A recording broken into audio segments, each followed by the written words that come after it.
Yeah.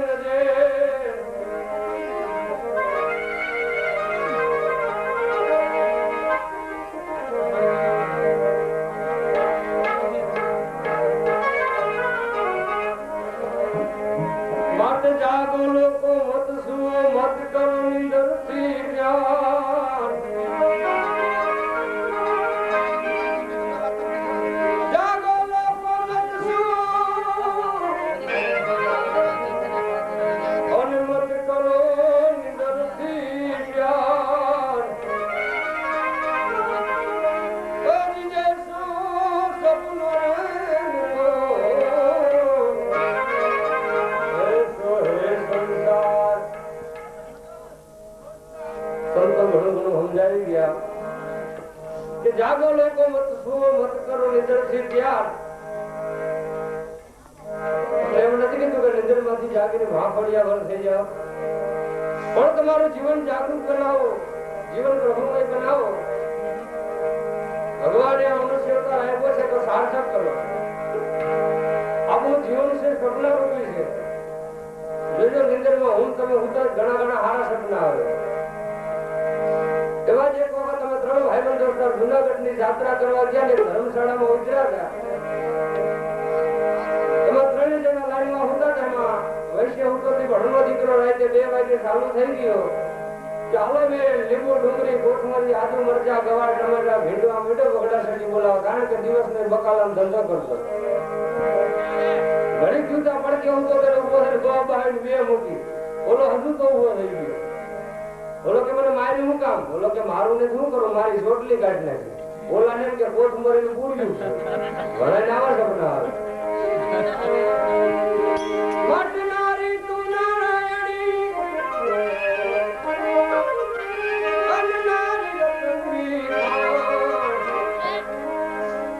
નારી થકી જગમાં નરની બજાય,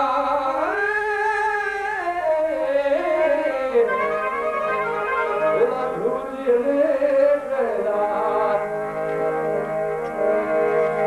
એવા જે કામમાં અમે ઠાકર થાય કરવા ગયા, અમારું મંડળ લઈને આખું તબલા વાળાનું, વાયોલિન વાળાનું, બેન્જો વાળાનું અમારું આખું ગ્રુપ લઈને ગયેલા. અને એક ઠેકાણેમાં ભજન, તે ઘરમાં માજી એકલા જઈને ભજન કર્યા. તો પ્રોગ્રામ હારો કર્યો. પછી ભજન ગાતા હતા. 2 વાગ્યા એટલે ડોશીમાં કે દીકરાઓ ભજન બંધ કરજો. ભજન તો બંધ કરી પણ બેટા એકા બીજા હમું જોવાનું.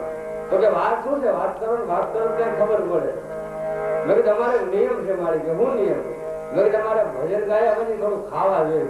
રોજકા નાર જેવા દિયા હોય ને ગાંગરી ગાંગરી થોડું કોરોડો મજા. એક કામ કરો કે એકાદો સવાર કરો તો હમણાં નાસ્તો આવી જાય. અમે ફોર્મમાં આવી ગયા. બોલાવવા અડધી કલાક થઈ તો ગાંઠિયા લાડવાના કરંડિયા આવી ગયા. અમે બધા જૂતી પડ્યા. એમાં ઘડીક જૂતા કરંડિયા સાફ. અમે પાણી પીને જ્યાં ઉભા થઈને ગાયડા જઈને પગરખા નંબર કીધું મારી અમારા પગરખા ગયા. તો કે કંદોની દુકાને અડાડે પડ્યા છે, બિલ સુકાઈ આવો લઈ આવો. ત્યાં ઉભા ભરાય.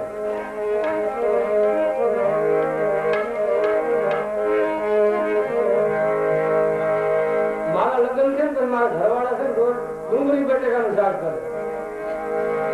પછી આટકથી આપડે કઈ ન બોલે, કારણ કે દવા હવા હોય ને બધું સહન કરવું પડે. આટથી તો હાઈસમાં પછી આપણે રહેવાનું નહીં. મૈડું વાયુ પેટમાં કઈ ધડમડાથી બોલવા. મેં કીધું ત્યાં બીજું કઈ શાક જડે છે નહીં? તો આપડા ગામની માર્કેટમાં બીજું આવે છે હું? મેં કીધું ત્યાં માર્કેટ જોઈ છે તો કઈ બહુડાઈ આવે તમે લઈ આવો, મને મંડી તતડાવો. હું તો ખીચડો માર્યો, જે થેલી લઈને ઉપડો 5 કિલોનું કોબીજ લઈ આવ્યો. આલાનું શાક પડી ગયું. ઈ શાક આપીને નોકરી કરી લેજે. બપોર 12 વાગે આવું તો ઘોડા બેઠી રોવે. વેટકા જીવ હું યા કોઈ તારા કે જાય ને તમારા અરે વાત હું છે. તો કે આવું શાક હોય તો આ તો હારા માણસો ખાય કોબીજનું શાક. તો આવું કોઈ શાક હતું વાંધો હું પડ્યો એ બી કે ચડી ગઈ. પણ કે શાક સુધારવા બેઠી ને મેં કીધું હા. તો કે એક સાઈડ ઉખેડી, બીજી ઉખેડી, ત્રીજી ઉખેડી, ચોથી ઉખેડી, 5મી ઉખેડી. મારી પર કાંઈ ન નીકળ્યું. શેનું શાક કરે? અરે તમારે મને કામ આવતા હવે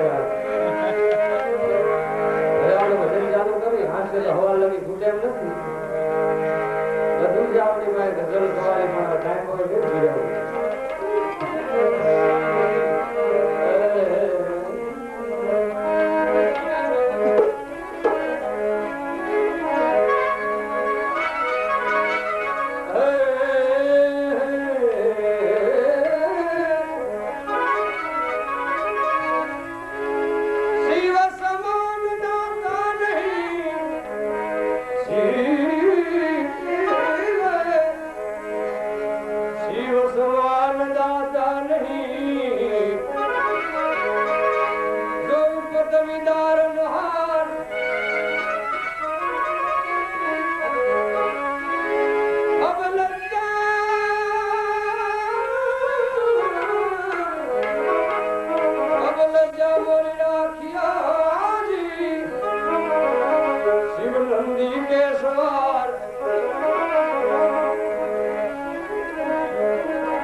એક પુષ્પમ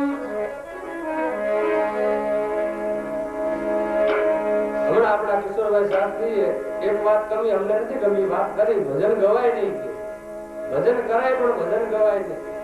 નરસિંહ મહેતા મીરાબાઈ ગાંડા થઈ ગયા હતા, એના બુદ્ધિ નહોતી. નરસિંહ મહેતા હરિજન માં ભજન ગાવા જતા તો મીરાબાઈ નરસિંહ મહેતા રામાયણ નથી કરી, એવા દાખલા નથી કે પુરાવા.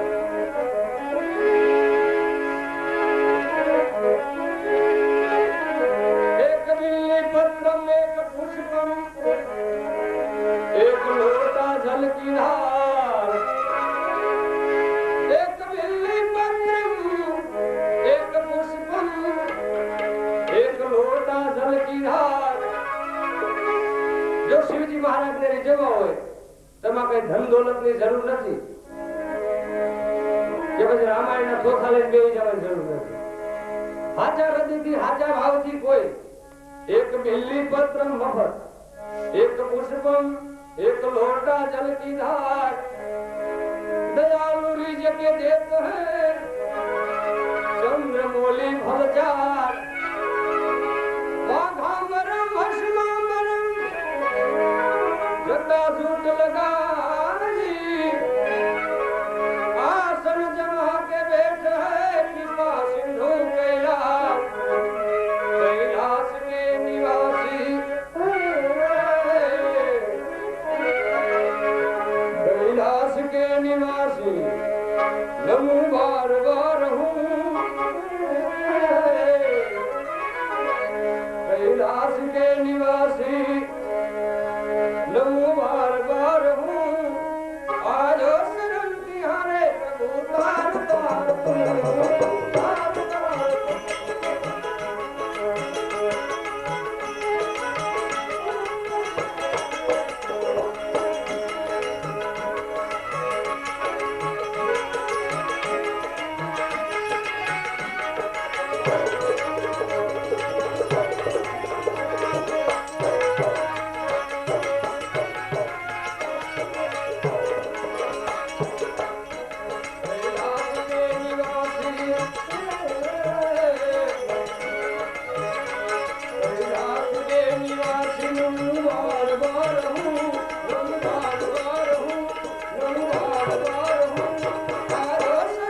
સાધુ સમાજના સૌ મુરબ્બી વડીલ ભાઈ બહેનો તથા ગામના આગેવાનો, જીવનમાં સતત અનુભવમાં આવતું રહે છે, આપને પણ આવતું રહેશે. આપણે કોઈ હોસ્પિટલમાં જઈએ અને આપણા દર્દીને દર્દથી ઘેરાયેલો સૂતો હોય એને જોઈએ, આસપાસની અંદર બીજા દર્દીઓને જોઈએ અને હોસ્પિટલના વાતાવરણને જોઈએ તો આપણે એમ લાગે કે જગત આખું દુઃખી છે, જગત આખું રોગી છે અને જીવનમાં કષ્ટ છે એવું આપણે લાગ્યા. તમે હોસ્પિટલમાંથી બહાર નીકળો અને કોઈ સરકારી ઓફિસમાં જાઓ અને ગણેલ કોઈ અધિકારી ગામડાના કોઈ ગરીબ માણસના લાંચના 5 રૂપિયા લેતો હોય ત્યારે આપણે એમ થાય કે એક પેટનું પૂરું કરવા માટે માણસ કેટલું અસત્ય કરે છે. અનુભવમાં એમ આવે જીવન ભ્રષ્ટ છે. ત્યાંથી તમે નીકળી કોઈ ઘરે આવો, ઘરમાંથી સમાચાર મળે કે બાજુમાં કોઈ અવસાન થઈ ગયું છે, સ્મશાન યાત્રામાં જવાનું થાય. એ વ્યક્તિ લાકડાની ચિતામાં સળગતો જોયું,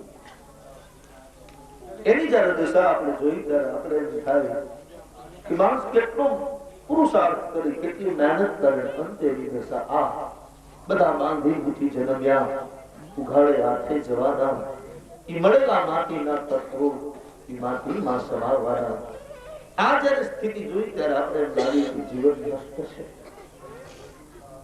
તો હોસ્પિટલમાં ગયા તો જીવન કષ્ટ લાગ્યું, ઓફિસમાં ગયા તો જીવન ભ્રષ્ટ લાગ્યું, કોઈ સ્મશાન યાત્રામાં ગયા તો જીવન નષ્ટ લાગ્યું.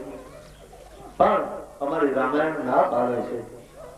રામાયણ એમ કહે છે જીવન કષ્ટ નથી, જીવન નષ્ટ નથી, જીવન ભ્રષ્ટ નથી, જીવન શ્રેષ્ઠ છે, જીવતા આવડવું જોઈએ. અને જો જીવન શ્રેષ્ઠ ન હોત તો ગૌસ્વામીજી ઉત્તરકાંડમાં ન લખે બળે ભાગ માનુષ તનુ ભાવા સુર દુર્લભ સબ ગર્જન ગાવા. આનો આ પુરાવો છે. ગૌસ્વામીજી એમ માને છે જીવન શ્રેષ્ઠ છે પણ વ્યક્તિને જીવતા નથી આવડતું. અને એના માટે રામચરિત માનસના આધારે અને મહાપુરુષોના ચિંતનના આધારે 5 પગથિયા સંતો મહાત્માઓ આપણી પાસે જીવનને શ્રેષ્ઠ બનાવવા માટે મૂક્યા. અને એમાં પહેલું પગથિયું જેના વિચાર શ્રેષ્ઠ હોય, બીજું જેના ઉચ્ચાર શ્રેષ્ઠ હોય, ત્રીજું જેનો વ્યવહાર શ્રેષ્ઠ હોય, ચોથું જેનો આહાર શ્રેષ્ઠ હોય અને પાંચમું જેનો વિહાર શ્રેષ્ઠ હોય. જીવન શ્રેષ્ઠ બનાવવા માટે આ 5 પગથિયા ઉચ્ચાર, વિચાર, આહાર, વિહાર અને વ્યવહાર. તો કોઈ પણ વ્યક્તિ ગમે તે સ્થાનની અંદર હશે, કોઈ પણ વ્યક્તિ ગમે ત્યાં બેઠો હશે તો પણ એના જે પદ છે એ પદને સુભાવે એવું એનું વ્યક્તિત્વ સમાજની અંદર ઝળહળતું હશે. તો આ 5 પગથિયા ઉપર આપણે થોડું ચિંતન કરીએ. ધર્મ સભામાં મોડું કયું વ્યવહારિક કામ પણ બાકી છે, આવીએ થોડું સ્પર્શ કરતા નીકળી જઈએ. પહેલું જીવનને શ્રેષ્ઠ કરવા માટે સાધુને પોતાની સાધુતાને સમાજની અંદર દિવ્ય જાહેર કરવા માટે એક વ્યક્તિએ પોતાના જીવનની અંદર પહેલા પોતાના વિચારો શ્રેષ્ઠ રાખવા છે. આપણા વિચારો જેવા તેવા ન હોવા જોઈએ. આપણા વિચારો ક્ષુદ્ર ન હોવા જોઈએ. આપણા વિચારો હલકા ન હોવા જોઈએ.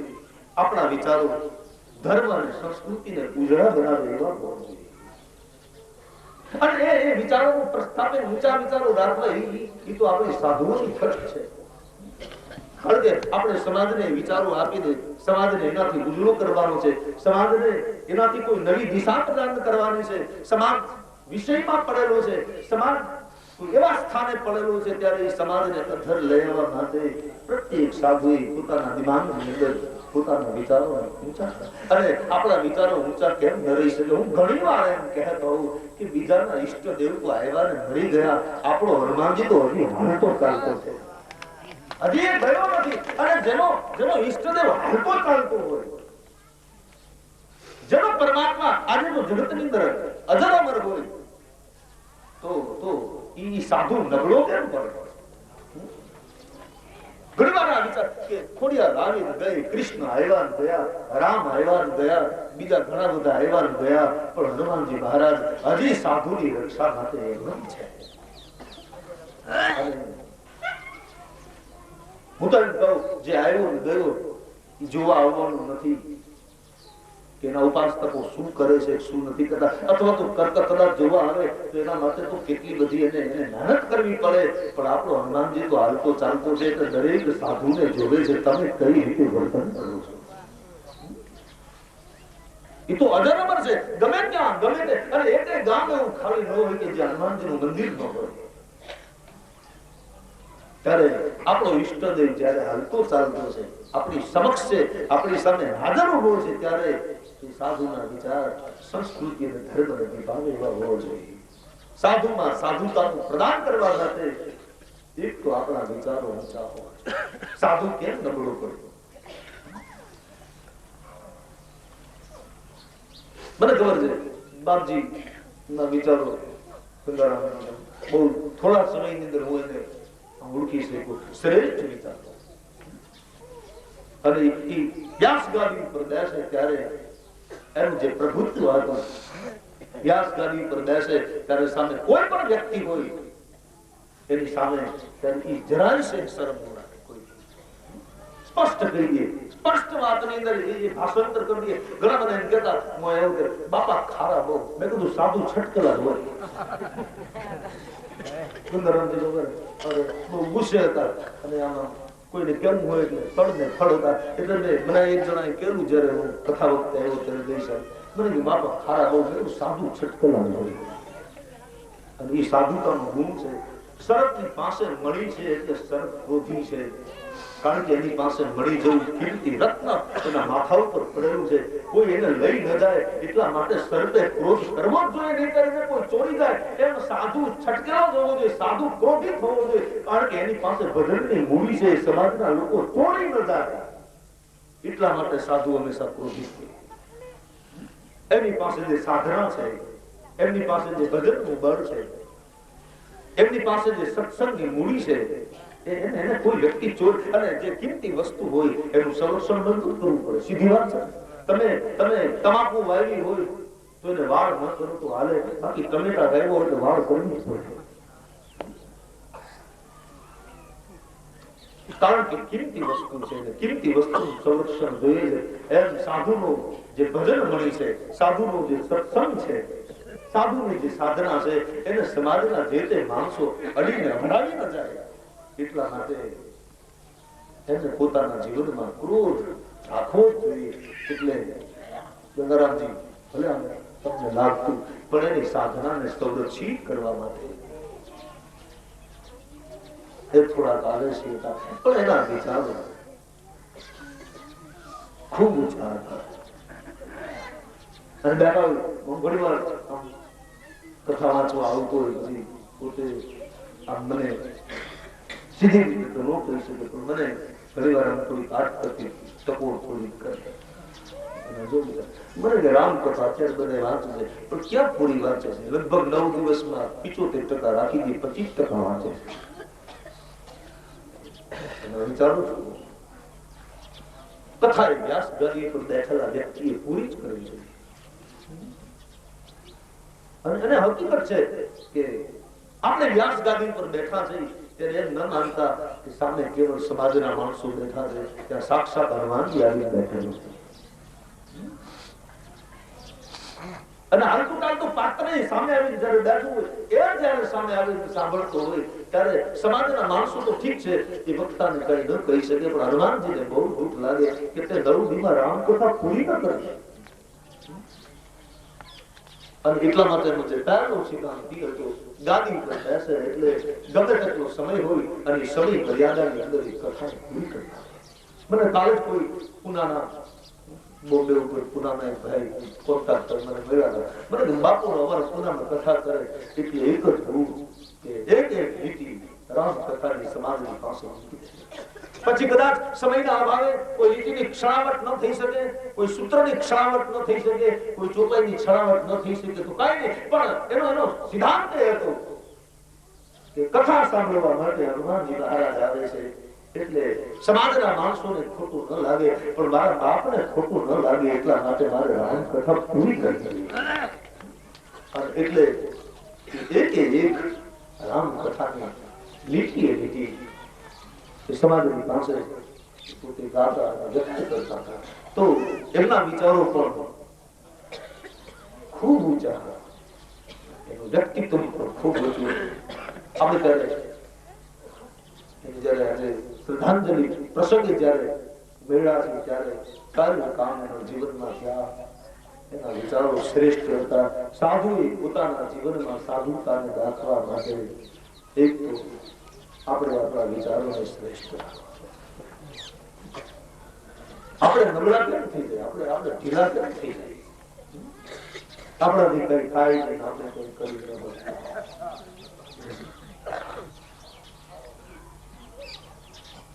બીજું પાસું સાધુના વિચારો શ્રેષ્ઠ, વિચાર શ્રેષ્ઠ, એનો ઉચ્ચાર શ્રેષ્ઠ. સારું બોલતો હોય તો આપણે એમ લાગે કે કોઈ સંસ્કૃતિનો પરમહંસ બોલે છે, કોઈ હનુમાનજીનો ઉપાસક બોલે છે, કોઈ રામજીનો અનુયાયી બોલે છે, કોઈ સાધના કરીને એના જીવનની અંદર ખૂબ તપ કરીને એનો તપનો નિચોડ બોલે છે.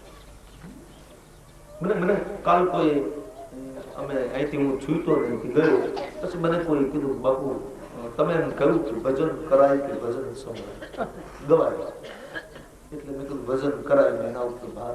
મને કે મીરા અને નરસિંહના બધા ભજન નહોતા કરતા. મેં કીધું ના, એ ભજન કરતા, ભજન ગાતા નહોતા, પણ એને ભજન એટલું બધું જીવનની અંદર કર્યું કે એ ભજન ઓવરફ્લો થયું, ગાવા બી ગયું.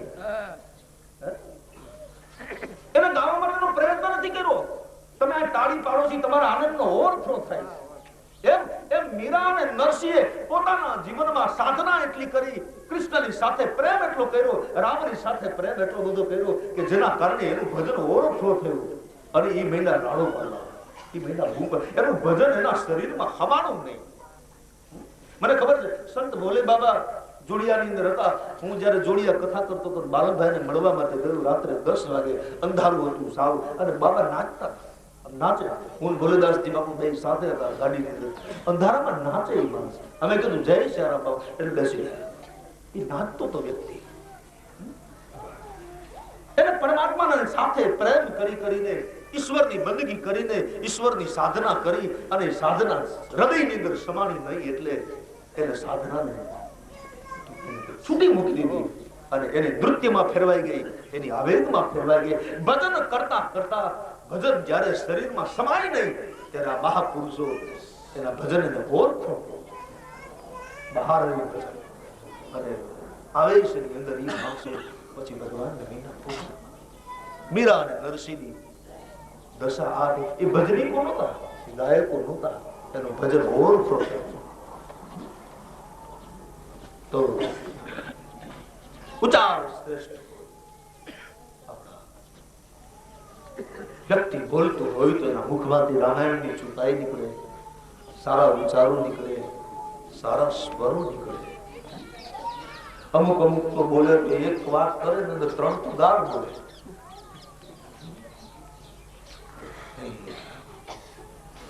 સાધુના વિચાર શ્રેષ્ઠ હોવા જોઈએ. વિચાર, ઉચાર અને ત્રીજું આવે વ્યવહાર. સાધુનો વ્યવહાર શું થવો જોઈએ? એની લેણ દેણ, એની એકબીજાની પારસ્પરિક જે સંબંધોના આપલે છે એ આપલે પર એના જીવનની અંદર શું થવું જોઈએ? એક વખત એવો હતો કે ગોસ્વામીજીના મત અને સિદ્ધાંત પ્રમાણે કે માણસ ખોટો વ્યવહાર કરી જતો તોય એને દોષ લાગતો. ખાલી મનની અંદર વ્યવહાર આચરણની અંદર ન મૂકે, કર્મમાં ન મૂકે, પણ ખાલી આ મનની અંદર એનો વ્યવહાર ખોટો આમ સૂજ થઈ જતો તોય પાપનો અધિકારી થઈ જતો. ત્યારે ગોસ્વામીજી તો કલિકાળની અંદર આપણા બધા માટે એક એકને સગવડતા કરી દીધી. માનસ પુણ્ય હોય નહીં પાપા. ઉત્તરકાંડનું સૂત્ર કાગભૂષણજી ગરુડજીને કહે કે કલિકાળનો એક પુનિત પ્રભાવ છે. કલિકાળ એક પુનિત પ્રભાવ, માનસ પુણ્ય હોય નહીં પાપા. કે તમે મનથી પાપ વિચારો પણ જ્યાં સુધી કર્મની અંદર નહીં મૂકો ત્યાં સુધી પાપનું ફળ તમને નહીં મળે. પણ તમે ખાલી સત્કર્મ વિચારો અને કર્મમાં ન મૂકો તોય સત્કાર્યનું ફળ તમને પ્રાપ્ત થઈ જાય.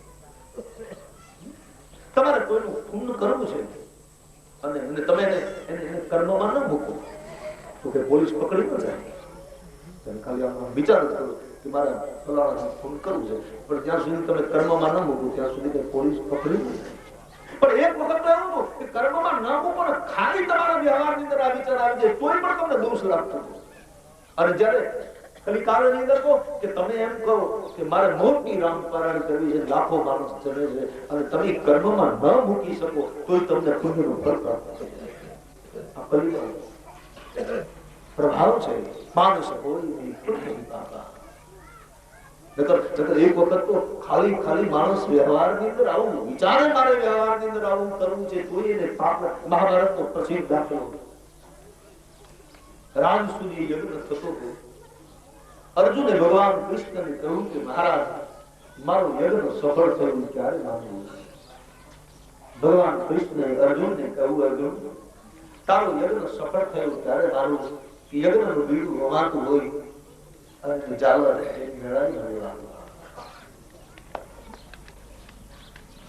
આયોજન થયું સાવધાની પૂર્વક યજ્ઞ કરવાની અંદર આવ્યો.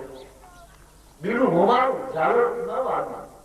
અર્જુને ચિંતા કરી. અર્જુને ભગવાન કૃષ્ણને પ્રશ્ન કર્યો મહારાજ ઝાલર ન વાગી એનો અર્થ એ થયો કે મારો યજ્ઞ અધૂરો રહ્યો. ભગવાને કહ્યું કેમ મહારાજ? બોલે ગમે તે તમારા હસ્તિનાપુરની અંદર કોઈ ખામી રહી હોવી જોઈએ. તપાસ કરી ખબર કરી ન પડી. કૃષ્ણ ભગવાને કહ્યું તમારા અંગત જીવનની તપાસ કરો, એમાં ક્યાંક દોષ રહી ગયેલો હોવું જોઈએ. બહુ તપાસ કરી ખબર ન પડી. પછી પાછી પાંડવોને દ્રૌપદીજીને બધાને બોલાવ્યા. બોલાવી ભગવાન કૃષ્ણએ કહ્યું કે તમે બહુ વિચારો ક્યાંક કઈ જગ્યાએ કાલાંતરે પણ કદાચ થઈ ગયું છે જેના કારણે યજ્ઞ સફળ થતો નથી. હું વિચારું ત્યારે ધર્મ રાજાએ ભગવાન કૃષ્ણને કહ્યું મહારાજ મને એક શંકા છે, કદાચ હોવી હોય. બોલી કેમ? હું જયારે યજ્ઞ માં એને આવતો હતો હસ્તિનાપુર જયારે આવતો હતો ત્યારે યજ્ઞ પહેલા ત્યારે અમે 5 ગાળો સાથે હતા. આ 4 ને કઈ ખબર નહોતી. હું હાઈલો આવતો હતો. રસ્તામાં આંબો હતો, આંબા ઉપર કેરી લટકતી હતી. મને મારું મન થોડું આકર્ષાયું અને મેં કેરી લાંબો હાથ કરી તોડી. મારે ખાવી નહોતી પણ કઈક ખબર નહીં મહારાજ એક મન એવું કઈક આકર્ષિત થયું જેના કારણે મેં આ પગલું ભરી લીધું. ખરેખર મારાથી કેરી તોડાય નહીં કારણ કે આંબો કોનો હશે મને શું ખબર. મારે ઘર ધણીને પૂછવું જોઈએ અને છતાં પણ મેં કેરી તોડી લીધી. કદાચ આનો દોષ હોય તો હોય. ભગવાન કૃષ્ણ કહે બસ એ જ વાત. અને હવે તમારે જો યજ્ઞને સફળ કરવો હોય તો પાછી કેરી જે જગ્યાએ કાઢી તે જગ્યાએ પાછી કેરી પાંચે જણા દ્રૌપદી બાબા સાહેબ તો કેવી કેમ સુતાડવું? કેવી જમીન ઉપર મૂકીને યુધિષ્ઠિરે કહ્યું કે ખરેખર મેં સત્ય વ્રત અને ધર્મનું પાલન કર્યું હોય અને કૃષ્ણને હું મારા વિરાટ પરમાત્મા તરીકેનું મારા હૃદયમાં બેન સ્થાન આપ્યું હોય તો અત્યારે જ્યાંથી તૂટી છે ત્યાં ચોટી જાય. કેરી 2 ફૂટ જમીન ઉપરથી ઊંચી થઈ અટકી ગઈ. કૃષ્ણ ભગવાને કહ્યું અર્જુન તું આવો. અર્જુને કહ્યું કે મેં ભગવાન કૃષ્ણને સખા તરીકે માન્યા હોય, મેં મારો રાત એને સુકૃત કરીને પૂર્ણ શરણાગતિ તો સ્વીકારી હોય, કેરી ચોટી ગઈ. કેરી 4 ફૂટ ઊંચી થઈ. સહદેવ નકુલ આમ કરતા કરતા કરતા કેરી 2 ફૂટ ઊંચી થતી હતી અને એમાં 5મો ભીમનો વારો આવ્યો. ભગવાન કૃષ્ણએ ભીમને કહ્યું ભીમ તું અજમાઈશ કર. ભીમ કહે મને રહેવા દો નકર પાછી પડશે. મારો આમાં પ્રયોગ કરવા જેવો નથી. ભગવાને બહુ આગ્રહ કર્યો. ભીમે કહ્યું કે મેં બધાને હવડા કર્યા છે, બે બધાને માર્યા છે, પણ એ ધર્મની વિરુદ્ધ ચાલનારા લોકોને માર્યા છે, કૃષ્ણના સિદ્ધાંતથી વિરુદ્ધ ચાલનારા લોકોને માર્યા છે, અધર્મીઓને માર્યા છે. અને ધર્મનું જો મેં કોઈ દિવસ ખંડન ન કર્યું હોય તો કેવી ઊંચી થાય એવી પાછી ચડી. એક જ આંબાના કેરી છઠું રહી ગયું. 5 પાંડુ તો પૂરા થઈ ગયા. ભગવાન કૃષ્ણએ દ્રૌપદીને કહ્યું કે આપ અંદર સતનો પ્રયોગ કરો. દ્રૌપદીજી આવ્યા.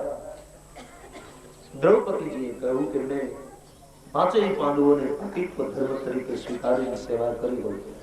ક્યારે ચોંટી ગઈ. ચોંટા ભેરી નીચે પડી ગઈ. ધર્મરાજે ભગવાન કૃષ્ણને કહ્યું કે મહારાજ ક્યારે ચોંટી તો ગઈ પણ ચોંટા ગઈ નીચે પડી. એનું કારણ શું? એટલે ભગવાન કૃષ્ણએ કહ્યું કે આ દ્રૌપદીની અંદર ગમે ત્યાં કઈ દોષ રહી ગયો છે.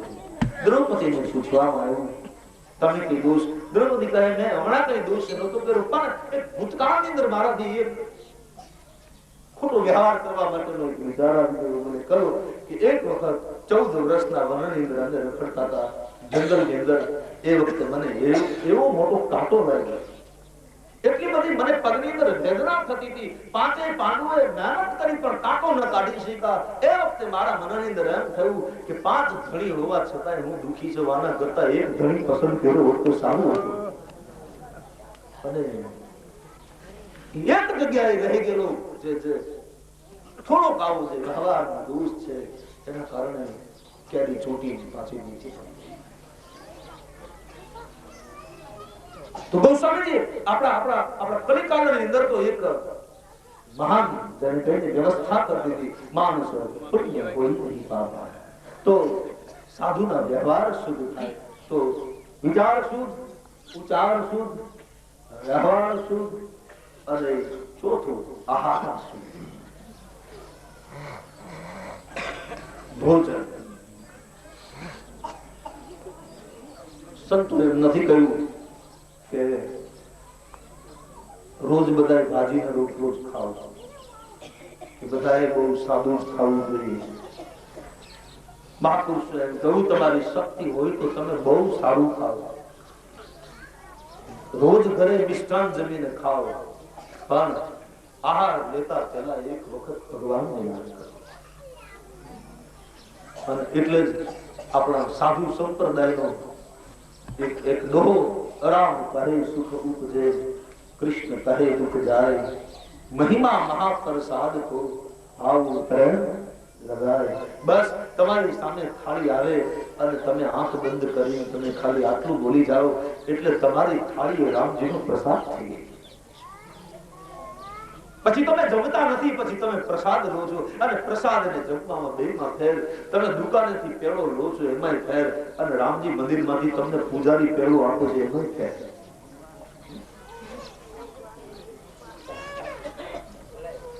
અને સાધુ તો ભગવાન જમાડ્યા વિનાનો કેમ છે? એનો ઠાકોરજી ભૂખો રહે એ સાધુ કેમ સહન કરી શકે? એટલે દરેક વ્યક્તિ જીવનને શ્રેષ્ઠ કરવા માટે પરમાત્માએ આપણે જે કઈ આર્થિક સગવડતાઓ આપી છે એ આર્થિક સગવડતાઓમાં પણ ભગવાનને યાદ કરીને એક ક્ષેત્રની અંદર પરમાત્માને મૂકીને વ્યક્તિ પોતાનો આહાર લે. ત્યાર પછી છેલ્લું સૂત્ર વિહાર હરવું ચાલુ. આપણા વિહારો ખૂબ બેગરા અને મારે તો થોડું કહેવું પડ્યું. હવે થોડી તિલક કરતા બધાને શરમ આવે. ભલે ને આપણે કોટ પાટલું તો પહેરવા જે કઈ પહેરતા હોય તિલક તો બહુ આપણે તિલક તો કરવું જોઈએ અને તિલક કરી તો જ આપણે શોખ આપે. તિલક કોણ ન કરે? ચાંદલો કોણ ન કરે? સ્ત્રીઓને કીધું ચાંદલો કોણ ન કરે? ચાંદલો ઈ કરે ઈ ન કરે જેનો ધણી ન કરે. પતિ મૃત્યુ પામ્યો હોય ચાંદલો હોય વિધુર હોય એમ એમ એમ જે ચાંદલો તેરા વિનાનો બહાર નીકળે તો ધણી વિનાનો કહેવાય. આપણા હનુમાનજીને કેટલું દુઃખ લાગે હું હાલતો ચાલતો થઉં ને આ બધા ધણી વિનાના છે. આપણે ધણી વાળા છે એટલે દરેક સાધુએ પોતાના કપાળની અંદર આપણે શરમ લાગતી હોય તો નાનું કરવું અને એને બહુ શરમ લાગતી હોય તો હમણાં હવા રૂપિયાના બહાર નીકળાશે ઈ ચોરાડ દેવું.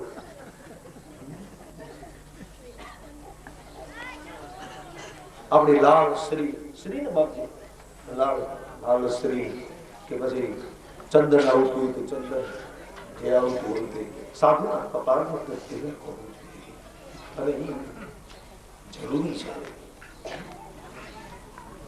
આપણે કઈ સરનામું વીખી થોડું નાખવું છે. પાટલો મુસ્કોટ અત્યારે હું પહેરું છું આવ્યો છું એટલે ધોતી પહેરું. બાકી હું નોકરી ઉપર જાઉં છું ત્યારે ઠઠેડ કરું છું. કથામાં ભલે આપણે ધોતી પહેરવાની હોય બાકી ક્યારેક નોકરી ઉપર જાય સર્વિસ ઉપર જાય ત્યારે તો હું આનંદ કરતો છું આમાં કેવી મજા છે. તો દરેક સાધુએ પોતાના કપાળની અંદર તિલક કરવું. હનુમાન ચાલીસાનો પાઠ કરવો જોઈએ. સાધુ સાધક હોવો જોઈએ. સાધુ ઉપાસક હોવો જોઈએ. અને એ જ્યાં વિહાર કરતો હશે ત્યાં જ્યાં જતો હશે ત્યાં અને જ્યાં જાય ત્યાં એ સ્ત્રી જોઈ અને તમારે કોઈને કેવું નહીં પડે ઓલો વ્યક્તિ સામે હાલી તમને પગેલા છે. જય સીતારામ બાપુ જય સીતારામ. નકર કપાળમાં તિલક ન હોય અને ઇન્સ્ટન્ટમાં ફરતા હશે તો કોકને એમ લાગે હશે કોક ગીસી.